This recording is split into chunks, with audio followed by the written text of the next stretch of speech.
வணக்கம் and welcome to cricket Indians Tamil channel. இந்த வீடியோவில் நம்ம அதை பற்றி பார்க்க போகிறோம் அப்படின்னா ஐபிஎல் 2025 நம்மளுடைய எம்ஐயோட டோட்டலி அவங்க நிறைய விஷயங்கள் எப்போவுமே பண்ணுவாங்க. ப்ராக்டிஸ் மேட்ச் அப்படிங்கிறத தாண்டி ப்ராக்டிஸ் செஷனில் நிறைய சம்பவங்கள் அவங்க பண்ணுவாங்க. அவங்க பண்ண ஃபஸ்ட்டு சம்பவத்தை தான் பார்க்க போகிறோம்.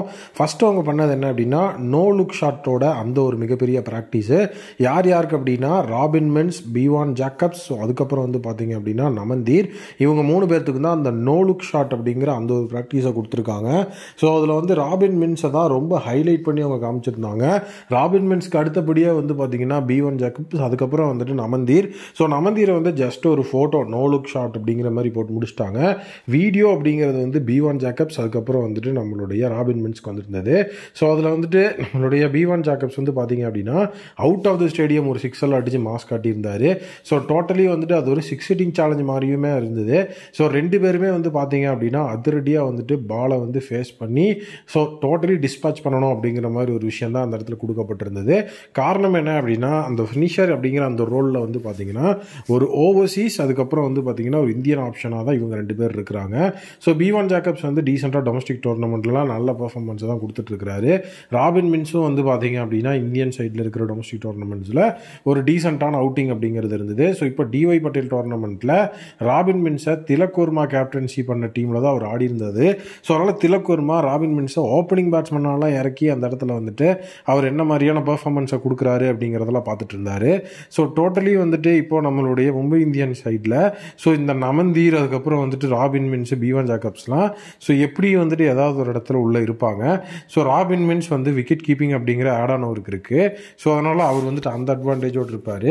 நமந்தீர் பார்த்தீங்க அப்படின்னா பவுலிங் அப்படிங்கிற அந்த ஒரு விஷயத்தில் ஒரு அட்வான்டேஜ் இருக்குது அவருக்கு. கண்டிப்பாக மும்பை இந்தியன்ஸ் ரொம்ப ஒரு எஃபெக்டிவான ஒரு ஸ்குவாடை தான் எடுத்திருக்கிறாங்க. பிளேயிங் லெவனை எப்படி டிசைன் பண்ண போகிறாங்க அப்படிங்கிற ஒரு விஷயம் இருக்குது.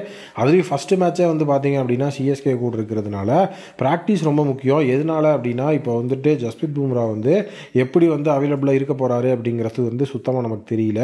அதே நேரம் ஹர்திக் பாண்டியாவோட அந்த ஒரு அவைலபிலிட்டி இன் ஃபஸ்ட் மேட்ச் அப்படிங்கிறதும் ஸ்டில் ஹாஸ் நோ கிளாரிஃபிகேஷன் அப்படிங்கிற மாதிரி தான் இருக்குது. ஏன்னா அது எக்ஸ்பர்ட்ஸே பார்த்தீங்கன்னா லாஸ்ட் இயர் பண்ணதுக்கு எதுக்கு இந்த தடவை நம்ம பனிஷ்மெண்ட் கொடுக்கணும், ஃப்ரெஷ் சீசன் ஆரம்பிக்கும் போது ஸ்லோ ஓவர் ரேட்டையும் ஃப்ரெஷ்ஷாக பண்ணிக்கலாம் அப்படிங்கிற மாதிரி சொல்லிட்டு இருக்காங்க. நம்மளுமே அதுதான் சொன்னோம். ஏன்னா அப்படியெல்லாம் நம்ம பண்ணிட முடியாது. ஏன்னா ஒரு பிளேயர் இப்போ மெகா ஆக்ஷன் டைமில் டீம் மாறி போகிறாரு அப்படின்னா ஏதோ ஒரு டீமில் எங்கேயோ ஒரு பண்ண தப்புக்கு இப்போ ஒரு புது டீம் போனதுனால அவரை பேன் பண்ணணும் அப்படிங்கிற விஷயம் கொஞ்சம் ஒரு விதமாக பார்த்தீங்கன்னா அது ஒரு சாட்டிஸ்ஃபேக்ஷனே இல்லாமல் இருக்கும். அதனால் அந்த விஷயத்தை ஸ்க்ராப் பண்ணணும் அப்படிங்கிற மாதிரி தான் சொல்லியிருந்தோம். பட் அவங்க என்ன பண்ண போகிறாங்க அப்படிங்கிறது சுத்தமாகவே தெரியல. அதை வெயிட் பண்ணி தான் பார்க்கணும். நெக்ஸ்ட் பார்த்தீங்க அப்படின்னா நம்மளுடைய ரீஸ்டாப்லி இப்போது இன்றைக்கி ஐபிஎல் 2025 எம்ஐயோட ப்ராக்டிஸ் கேம்பில் ஜாயின் பண்ணிட்டாரு. ஒரு வாரத்துக்கு முன்னாடி ரீஸ்டாப்லிக்கு இன்ஜுரி அப்படிங்கிற மாதிரி அப்டேட் இருந்தது. ரீஸ்டாப்லி அந்த இடத்துல உள்ளே வரதுக்குலாம் லேட் ஆகும். அவர் ரூல்ட் அவுட் ஆகிற சுச்சுவேஷனில் இருக்கிறாருங்கிற மாதிரிலாம் இன்ஃபர்மேஷன் இருந்தது. பட் ஆனால் இப்போது ரீஸ்டாப்லி பார்த்தீங்க அப்படின்னா ஓவர்சீஸ் சைடில் இருந்து ஜாயின் பண்ணுற 4வது பிளேயர் அப்படிங்கிற அடிப்படையில் ஜாயின் பண்ணிட்டாரு. ரொம்ப சீக்கிரமாக ஜாயின் பண்ணிட்டாரு. ரீஸ்டாப்லி கண்டிப்பாக ரொம்ப ஒரு எஃபெக்டிவான ஒரு பவுலர். ட்ரெண்ட் போல்ட்டுக்கு அடுத்தபடியாக பார்த்தீங்க அப்படின்னா அந்த இடத்துல பேக்கப்புக்கு அவர் தான் இருக்கிறாரு. அதனால் ரீஸ்டாப்லி ஒரு முக்கியமான பவுலர். ப்ராக்டிஸ் செஷன்ஸ் அந்த மாதிரி ப்ராக்டிஸ் மேட்சஸ் அந்த மாதிரி விஷயத்தில் கண்டிப்பாக ரீஸ்டாப்லி எல்லாம் பிளேயர்ஸ் ஃபேஸ் பண்ணாங்க அப்படின்னா அவங்களுக்கு அது நிறைய அட்வான்டேஜாக இருக்கும் அப்படிங்கிறது தான் என்னுடைய ஒப்பீனியன். அதனால் ரீஸ்டாப்லிக்கு இப்போ இன்ஜுரியில் எதுவும் கிடையாது அப்படிங்கிறது ரொம்பவே கன்ஃபார்ம் ஆயிடுச்சு.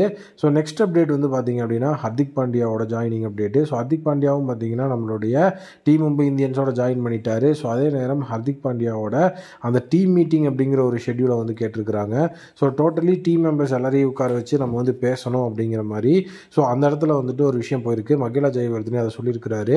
புது பிளேயர்ஸ் எல்லாருமே இருக்கிறதுனால நம்ம ஒரு மீட்டிங் போட்டு யாருக்கு என்னென்ன ரோல்ஸ் எப்படியெல்லாம் நம்ம டெசிக்னேட்டடாக இருக்க போகிறோம் அப்படிங்கிறத இந்த ஒரு ப்ராக்டிஸ் செஷனுக்காக நம்ம பேசிட்டோம் அப்படின்னா ப்ராக்டிஸ் செஷன் அப்படிங்கிறத முடிச்சதுக்கப்புறம் பிளேயிங் லெவனை நம்ம டிசைட் பண்ணுறதுக்கு உட்காந்துக்கலாம்.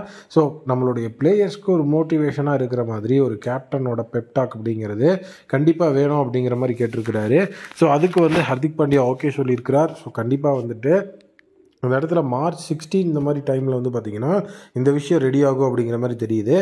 கண்டிப்பாக ஹர்திக் பாண்டியாவோட பெப்டாக் உண்மையிலே சமமாசாக இருக்குன்னு தான் நினைக்கிறேன். பிளேயர்ஸ் எல்லாம் புதுசாக இருக்கிறதுனால ட்ராஃபி நமக்கு வந்தே ஆகணும். டோட்டலி ஹர்திக் பாண்டியாவோட ஃபார்மும் இப்போ செமையாக இருக்குது. நீங்கள் என்ன நினைக்கிறீங்க அப்படிங்கிறத கமெண்ட்டில் சொல்லுங்கள். மீண்டும் ஒரு வீடியோ மீட் பண்ணுறேன். Thank you, take care, bye by.